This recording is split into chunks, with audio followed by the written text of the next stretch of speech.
Pour le meilleur et pour le pire, jusqu'à ce que la mort vous sépare. En prêtant serment, il y a 10 ans, l'Utriche d'Ancy était loin de se douter du tournant tragique que prendrait son second mariage. Lorsqu'elle rencontre Walter à 36 ans, elle pense pourtant avoir enfin trouvé l'homme qui lui convient. Mais leur union tourne au cauchemar, jusqu'au soir où, folle de rage, elle commet l'irréparable.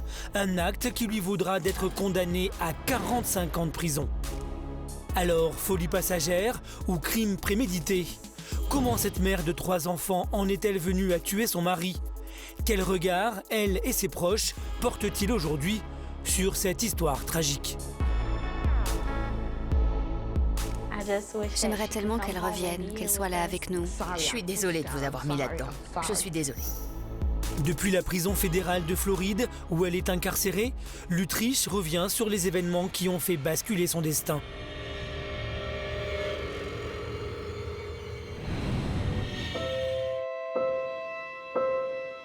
L'Utriche a grandi au sein d'une famille modeste, mais heureuse, dans la petite Haïti, un quartier déshérité de la banlieue de Miami.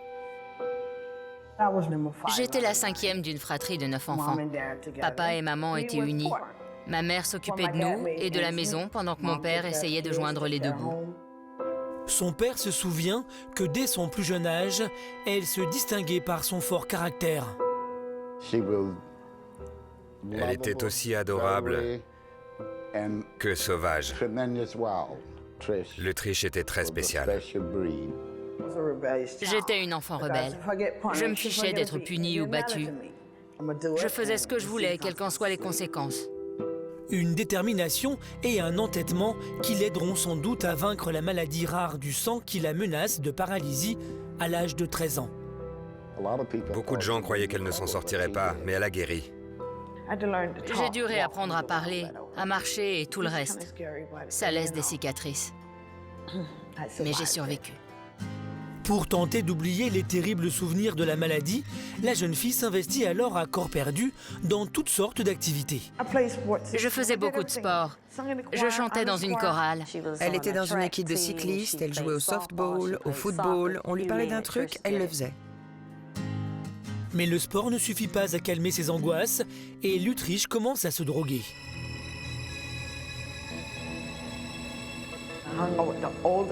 Je traînais avec des filles plus âgées qui consommaient et des garçons qui dealaient. Au départ, c'était juste pour m'intégrer et puis j'ai commencé à y prendre goût. C'est comme si elle se tuait à petit feu, comme si quelque chose lui prenait sa vie. Fragilisée, la jeune fille fait une première tentative de suicide à 18 ans.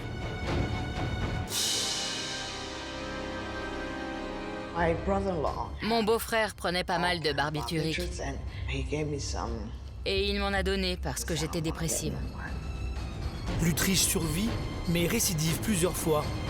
Ce n'est qu'à 26 ans qu'elle commence à reprendre goût à la vie, lorsqu'elle rencontre David, un rasta avec lequel elle recommence à se droguer. Je suis tombée enceinte au moment où j'ai recommencé à me droguer. 7 mois plus tard, l'Utriche accouche d'une petite fille prématurée. Maouia ne pèse que 600 grammes à la naissance. Une assistante sociale est venue me voir et elle m'a dit que ma consommation de drogue risquait d'affecter mon bébé, même si elle ne me disait pas à quel point. Elle a dit « Qu'est-ce que vous allez faire ?» J'ai dit « Je vais aller en désintox ». Suite à cette cure de désintoxication, l'Utriche va donner naissance à 2 autres enfants dans les 2 années qui suivent. Mais une rechute va l'obliger à prendre une décision radicale. Pour ne pas perdre la garde de ses enfants, elle entre avec eux dans un centre de désintoxication pour maman pendant 1 an. Je ne voulais pas que quelqu'un d'autre que moi s'occupe de mes enfants. Et il était temps pour moi de devenir une vraie mère. Et c'est pas en continuant à me droguer que ça allait s'arranger. Lorsque l'Utriche quitte le centre, elle est sevrée et déterminée à mener une vie de mère exemplaire, comme en témoigne sa fille aînée. Tout le monde disait que maman, c'était la meilleure des mamans à l'école. Spectacle de Noël, audition, elle était là. À l'école, j'étais tellement investie que j'ai été élue parent de l'année. C'était comme un travail pour moi. Elle passait son temps dans mon école. Cet investissement dans l'éducation de ses enfants l'aide à ne pas replonger. Mais David, son mari, continue à se droguer. Pour se protéger, l'Utriche demande alors le divorce.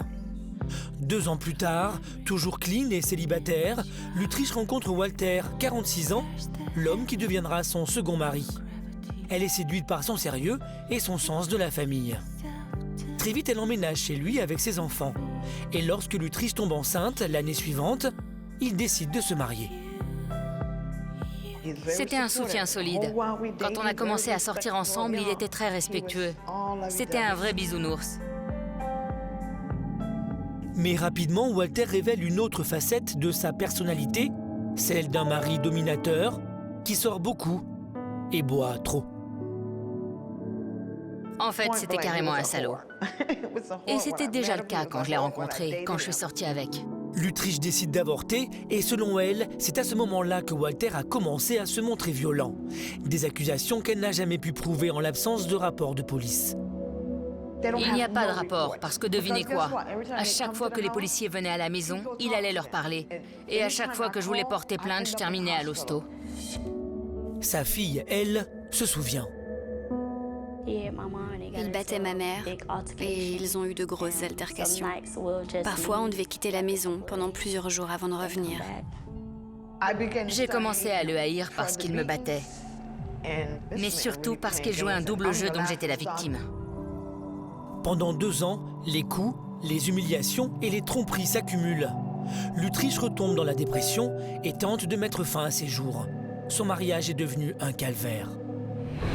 Un soir, tandis que l'Utriche recherche de l'argent dans la voiture de Walter, rentrée ivre d'une de ses virées nocturnes, elle tombe sur des photos de son mari en train de faire l'amour à d'autres femmes au domicile conjugal. Les larmes sont montées, j'en croyais pas mes yeux. Il apportait ses mères d'ici chez moi. Je me suis dit, maintenant j'ai un mari qui amène ici des gens qui fument des trucs, des malades qui couchent avec des jeunes filles sans protection. Cette fois, c'en est trop. Folle de rage, l'Utriche revient dans la chambre, se saisit d'une des armes de son mari, cachée sous le lit, et le met en joue. Il m'a dit, tu ne sais même pas t'en servir. J'ai dit, on va voir. J'ai enlevé la sécurité, j'ai chargé et j'ai tiré. Il m'a regardé et s'est effondré. Son sang n'a même pas coulé, sans doute à cause de tout l'alcool qu'il avait bu. Et personne n'a rien entendu. J'étais en train de dormir dans ma chambre et je n'ai rien entendu du tout. Walter meurt sur le coup.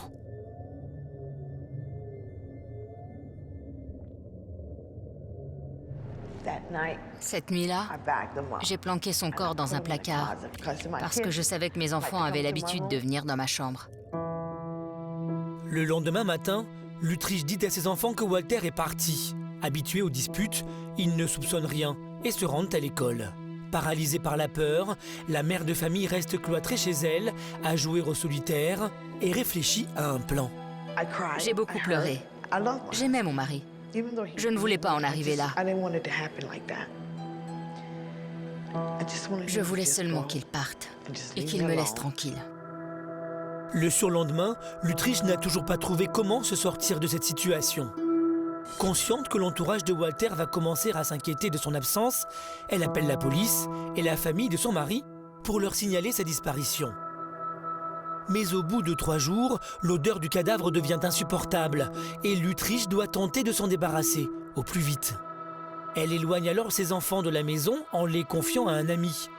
Et plutôt que de conduire le corps de son mari loin de chez elle pour s'en débarrasser, elle part acheter de l'acide chlorhydrique dans l'espoir de dissoudre le corps de Walter dans la baignoire.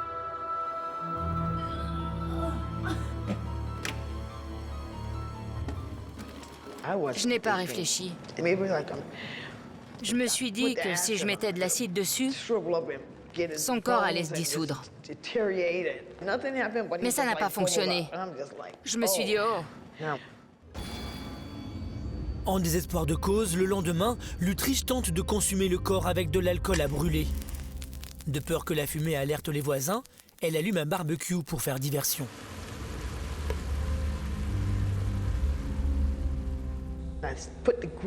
J'ai installé le barbecue à l'extérieur, devant la fenêtre de la salle de bain, et j'ai mis des steaks sur le grill pour que ça fume beaucoup.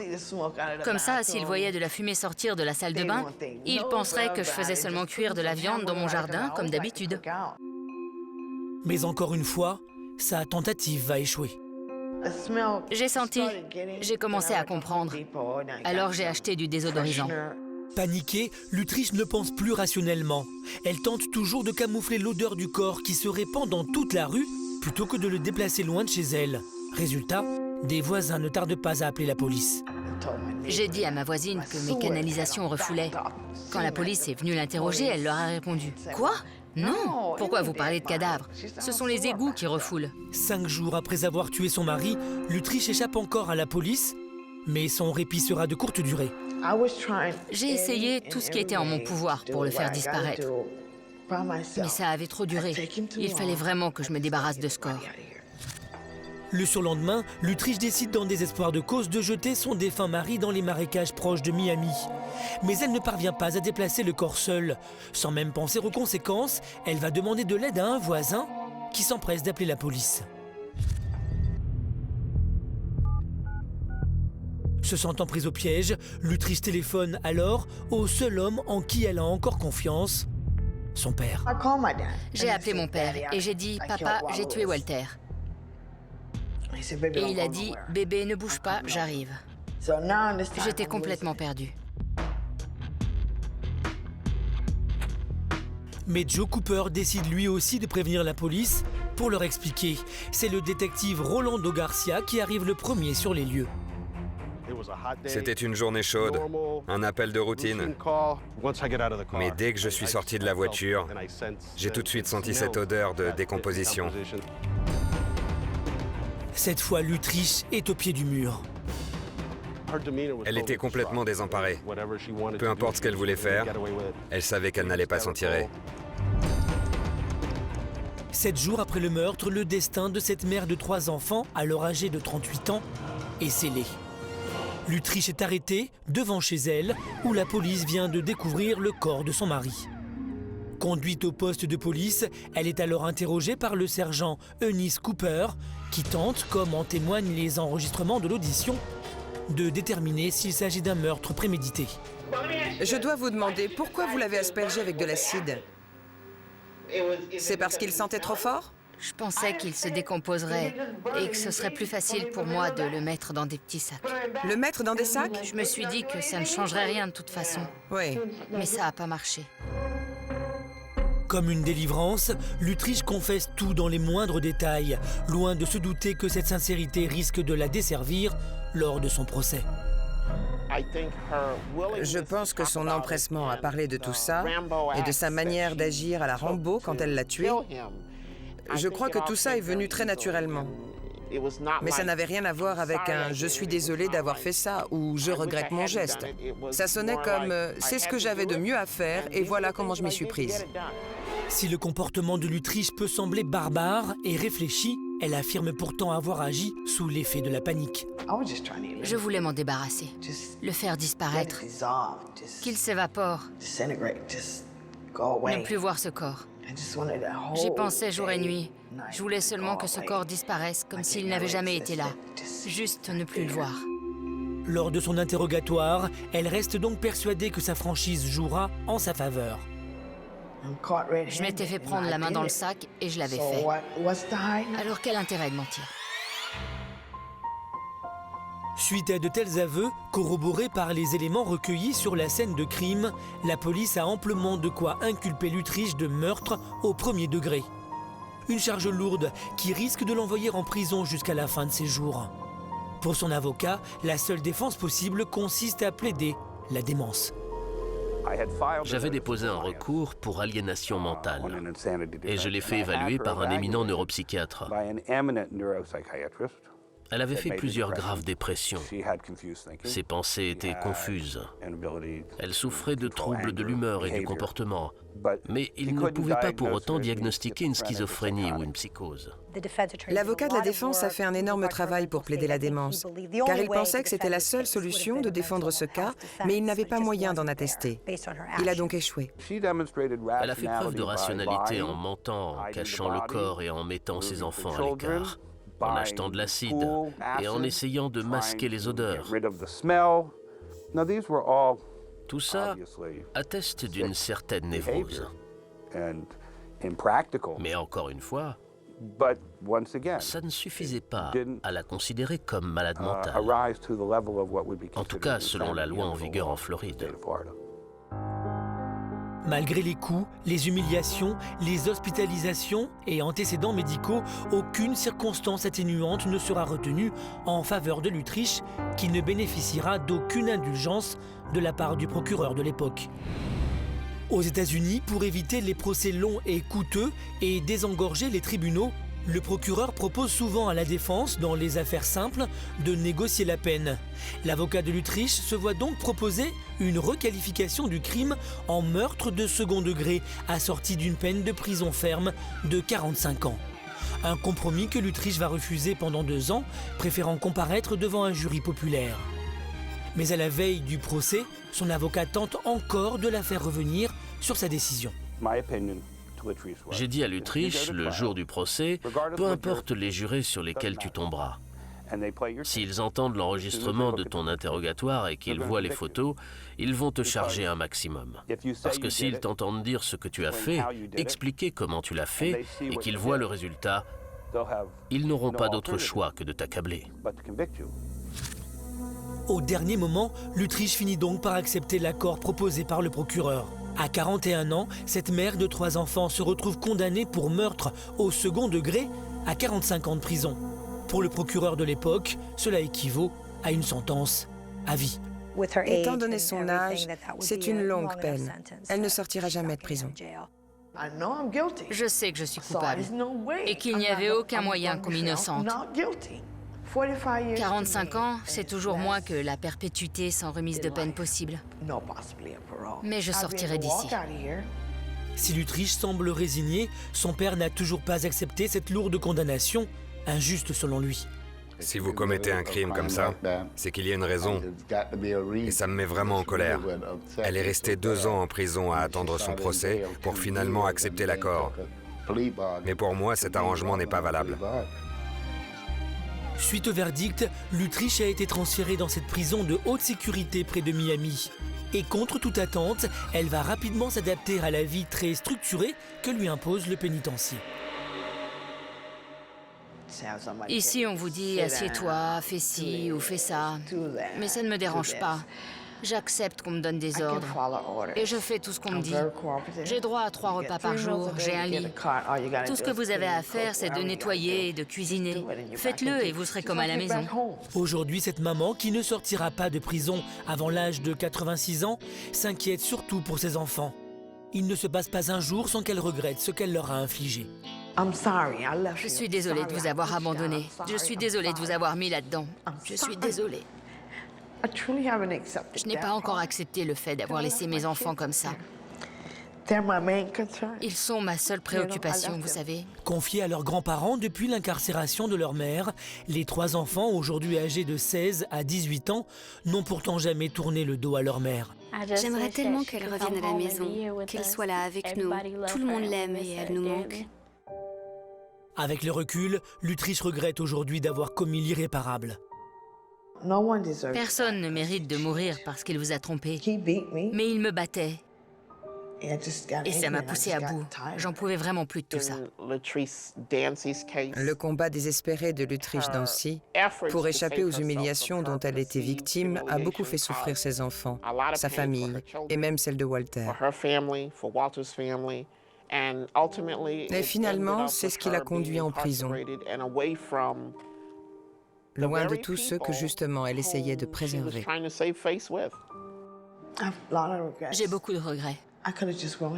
J'aurais pu aller de l'avant, faire mes valises, partir. recommencer ma vie ailleurs et le quitter. Il serait en vie aujourd'hui et je serais avec mes enfants. Chaque jour, des femmes meurent sous les coups de leur mari, mais ces victimes de violences conjugales ne sont que très rares à passer à l'acte. Certaines ont bénéficié de la clémence de la justice. L'Utrecht d'Annecy, elle, n'a pas eu cette chance. Elle paiera son geste désespéré jusqu'à la fin de ses jours.